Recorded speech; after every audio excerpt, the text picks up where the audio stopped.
હિમાલયમાંથી નીકળતી અને ભારતમાંથી પાકિસ્તાનમાં વહેતી સિંધુ નદી પ્રાચીન કાળથી સંસ્કૃતિનું કેન્દ્ર રહી છે। સિંધુ ખીણની સભ્યતા પણ આ નદીના કિનારે વસેલી હતી। સિંધુ નદી લાખો લોકોને તેના પાણીથી જીવતદાન આપે છે। પરંતુ શું તમને ખબર છે કે આની અંદર 600 બિલિયન પાકિસ્તાની રૂપિયા એટલે કે 60,000 કરોડનો અમૂલ્ય ખજાનો પણ છુપાયેલો છે। જુઓ સિંધુ નદીમાં મળેલા ખજાના અંગે આ વિશેષ રજૂઆત। કંગાળ પાકિસ્તાનને લાગ્યો જેકપોટ। ભિખારી પાકિસ્તાન બનશે અમીર। સિંધુ નદીમાંથી પાકિસ્તાનને સોનાના રિઝર્વની કરી શોધ। ભારતની પાસે આશરે 876 ટન ગોલ્ડ રિઝર્વ છે, ત્યારે પાડોશી દેશ પાકિસ્તાનના હાથે જેકપોટ લાગ્યો છે। એવો દાવો કરવામાં આવ્યો છે કે પાકિસ્તાને સિંધુ નદીમાં મોટા સોનાના રિઝર્વની શોધ કરી છે। પ્રાપ્ત માહિતી અનુસાર પાકિસ્તાનના ભૂવૈજ્ઞાનિકોના સર્વેક્ષણે આશરે 32.6 મેટ્રિક ટન સોનાના ભંડારની શોધ કરી છે। પાકિસ્તાનમાં પંજાબ રાજ્યના પૂર્વ ખાણકામ મંત્રી ઇબ્રાહિમ હસન મુરાદે એટોક શહેરમાં $2 અબજ એટલે કે 17,000 કરોડ રૂપિયાના સોનાનો ભંડાર મળ્યો હોવાનો દાવો રજૂ કર્યો છે। પાકિસ્તાનના પૂર્વ ખાણ ખનિજ મંત્રી ઇબ્રાહિમ હસન મુરાદે કહ્યું કે પાકિસ્તાનના જીઓલોજીકલ સર્વે 127 સ્થળો પરથી સેમ્પલ લઈને આ સોનાના ભંડારની પુષ્ટિ કરી છે।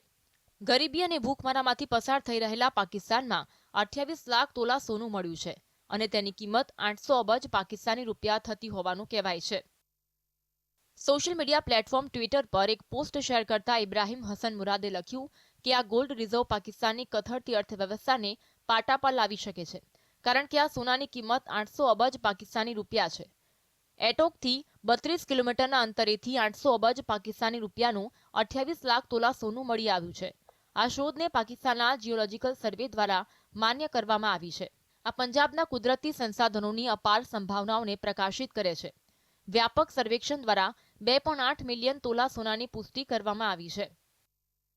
વાસ્તવમાં પાકિસ્તાનના પંજાબ પ્રાંતના અટોક જિલ્લામાં સિંધુ નદીના સોનું અને અન્ય કિંમતી ખનિજો મોટી માત્રામાં જોવા મળે છે, જેના કારણે આ વિસ્તારમાં સ્થાનિકો દ્વારા ગેરકાયદેસર બાંધકામ શરૂ કરવામાં આવ્યું હતું। પરંતુ પાકિસ્તાન સરકારે ગયા વર્ષે ગેરકાયદેસર ખાણકામ પર પ્રતિબંધ મૂકવો પડ્યો હતો। જોકે હાલ સિંધુ નદીમાં અબજો પાકિસ્તાની રૂપિયાના સોનાની ખાણ મળતા ચકચાર મચી છે।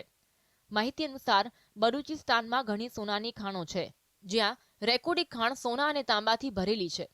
બલુચિસ્તાનના ચગાઈ જિલ્લામાં મળેલી આ ખાણમાં લાખો ટન સોનાનો ભંડાર પણ છે। આ ખાણની ગણતરી વિશ્વની ઘણી મોટી ખાણોમાં થાય છે, જ્યાં સોના અને તાંબાનું ખાણકામ થાય છે, અને આ જ કારણ છે કે ચીનની નજર આ સ્થળ પર છે અને તે ખાણકામ કરી રહ્યું છે। ઉલ્લેખનીય છે કે પંજાબ પ્રાંતમાં સિંધુ નદીના કિનારે એક વિસ્તારમાં સોનાનો આટલો મોટો ભંડાર મળી આવ્યો છે કે દેશની ગરીબી પરવાળમાં ખતમ થઈ શકે છે। એટલું જ નહીં, આવનારી ઘણી પેઢીઓ પણ લક્ઝરી જિંદગીનો આનંદ ઉઠાવી શકે છે। વાસ્તવમાં હાલ દેશનો જીડીપી દર સ્વાસ્થ્ય અને શિક્ષણ ક્ષેત્રની જરૂરિયાતોને પહોંચી વળવા માટે અપૂરતો છે। પાકિસ્તાનનો બેરોજગારી દર ભારત અને બાંગ્લાદેશ કરતાં ઘણો વધારે છે। રિપોર્ટમાં એમ પણ કહેવામાં આવ્યું છે કે વધતી જતી વસ્તીને કારણે સ્વાસ્થ્ય, શિક્ષણ અને અન્ય મહત્વપૂર્ણ ક્ષેત્રો સાથે સંબંધિત મુદ્દાઓ સાથે વ્યવહાર કરવો મુશ્કેલ છે। દર વર્ષે પાકિસ્તાની વસ્તીમાં 50 લાખનો વધારો થઈ રહ્યો છે, જેને કારણે ગરીબી વધી રહી છે। આ સિવાય બેરોજગારીનો સામનો કરવા માટે દર વર્ષે 15 લાખ નવી નોકરીઓની જરૂર છે, જેને પૂર્ણ કરવામાં પાકિસ્તાનની સરકાર નિષ્ફળ રહી છે। Bureau report, GSTV।